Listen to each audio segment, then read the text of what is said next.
સાહેબ અમારે રામ પ્રકાશ સાહેબ બીજા એમના ભાઈઓ સગા સ્નેહીજનો આ સુંદર મજાનો અવસર આપણને સુલભ થયો એ હંસાત્મા એવા જેણે ઘણા જીવોને જાગૃત કર્યા એવા ઈશ્વર સાહેબ અમારે નારણદાસજી સાહેબ ઘણા ઠેકાણે એવા ખૂણે ખૂણે જઈ લોકોને જગાડ્યા. તમે બધા બેઠા છો એ એના પ્રતાપે બેઠેલા છો કે ઘેર ઘેર જઈ, કારણ કે એ સમય તો સાધનો નહીં, આપણે બધા જાણીએ છીએ ત્યારે સાધનો નહીં, ગાડી ન મળે, કઈ જ ન મળે. એ સમય જવાનું તો કેવી રીતે, તો કે ચાલતા. અને છે કે ઈશ્વરદાસજી સાહેબ આ બાજુ જોવા જાવ તો આમ છે માટલી કુંડલી ક્યાં ક્યાં, અને આમ જોવા જાવ તો છે અમારે બોડીદ્રાની પેલી બાજુ આ છે ગોધરા સુધી. ઈશ્વરદાસજી સાહેબે લોકોને જગાડ્યા કે જાગો, ઊંઘવામાં મજા નથી. ઘણા દિવસો આપણે મનુષ્ય થઈને આવ્યા છીએ, મનુષ્યતાના ગુણોને ધારણ કરો. અને ખરેખર સંતોનું આ કર્તવ્ય પણ છે.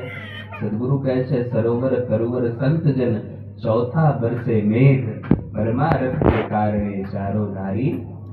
હા, એનો તો જીવન જ છે, એ પરમારથ માટે છે.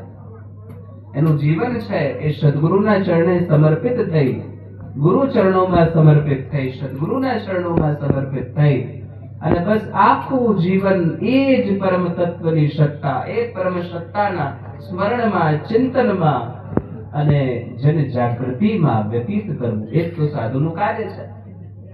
એ જ પ્રવૃત્તિ સાધુની હોવી જોઈએ. અને જો એ પ્રવૃત્તિ સાધુની નથી તો એ સાધુ નથી. પ્રવૃત્તિ સાધુની નથી. સાધુ આજકાલ આપણે બધું જોઈએ છે ને તો દેખાડા માટે બધું ઘણું થાય છે.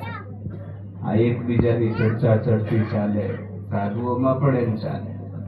સાધુઓમાં, ભક્તોમાં એ બધા હું મોટો ને ઓલો નાનો.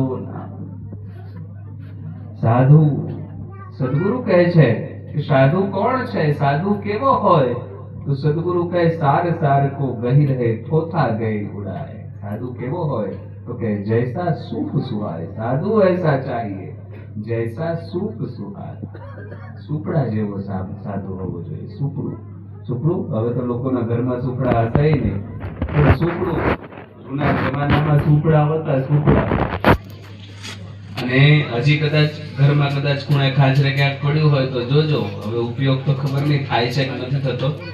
તો આવી ગયા બધા ઘણા મશીનો, યંત્રો આવી ગયા. તો તૈયારીમાં ઘઉં નાખે